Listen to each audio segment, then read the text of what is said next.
If there's one thing that the majority of esports players or even very well known Apex players have in common, it's this one change that they have turned off within their settings, and about 99% of players, including ASU, Dizzy, the majority of TSM and NRG players have this thing turned off. And today I'm going to be talking to you guys about how this setting can actually help improve your aim, and although it might seem like a personal preference to some people, we can't ignore the fact that when a majority of Apex Legends professional players change something, it's usually for the better, and they wouldn't change it if it didn't make a big difference. And the setting I'm talking about today are your hit markers. Now, if you guys are unaware, you can go into settings, you can change your hit markers to turn them off completely, and although it might seem like a personal preference, I'm actually going to show you guys how it can help improve your aim and how much distraction hit markers can actually cause during a gunfight. Now, if we head over to firing range, the first thing I want to talk about are how hit markers are giving you inaccurate information. So when you land a shot in Apex Legends with the hit marker symbol turned on, the hit marker symbol stays for a few milliseconds after you've landed the shot,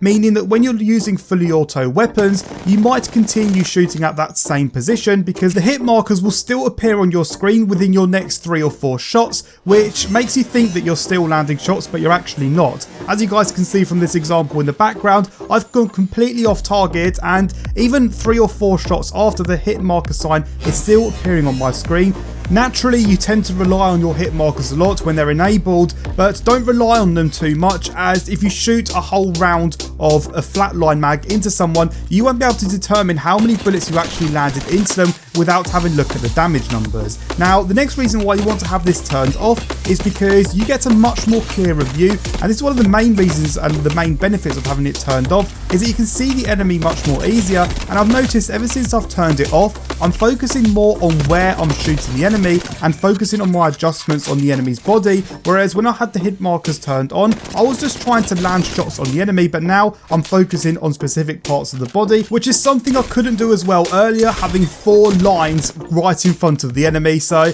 now it makes things much more clearer, especially from medium to longer ranges. I can line up my shots accordingly, and this one change has honestly helped improve my aim, not by a significant amount, but by a comfortable amount for sure. Now, being able to adjust your recoil control halfway through a gunfight and readjust your aim back onto the enemy once you've slipped off is really important and will help you guys get many kills in each game. But unfortunately, hit markers give you a very bad guideline once you've slipped off of the enemy, because the hit markers still show for a fraction of a second, as I mentioned earlier, even if you're not shooting directly at the enemy. So it's going to give you a very bad judgment, and you'll probably be shooting in the same area, whereas if you're not using hit markers, you can readjust your aim back onto the enemy and you're going to get much more notice than if you are using hit markers. And this is something I've been noticing, especially from medium to longer ranges. Once I've slipped off of the enemy, I can immediately spot that, whereas when I was using hit markers previously, I could only tell that after about half a second. Once the hit markers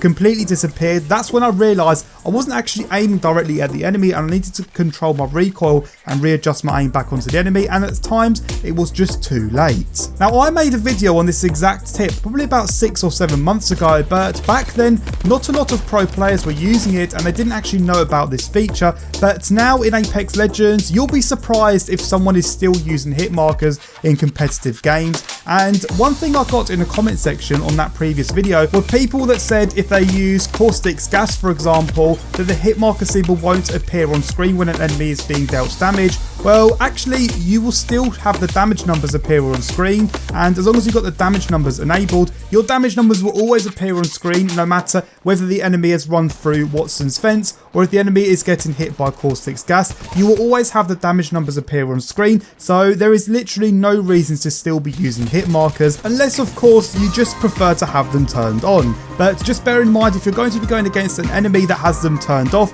they will have that slight advantage due to the fact that they can see you more clearer than you can see them, as you're going to have a big X right in front of you when you're shooting at the enemy. But I guess I'm going to leave that choice to you guys. All I can do is advise you.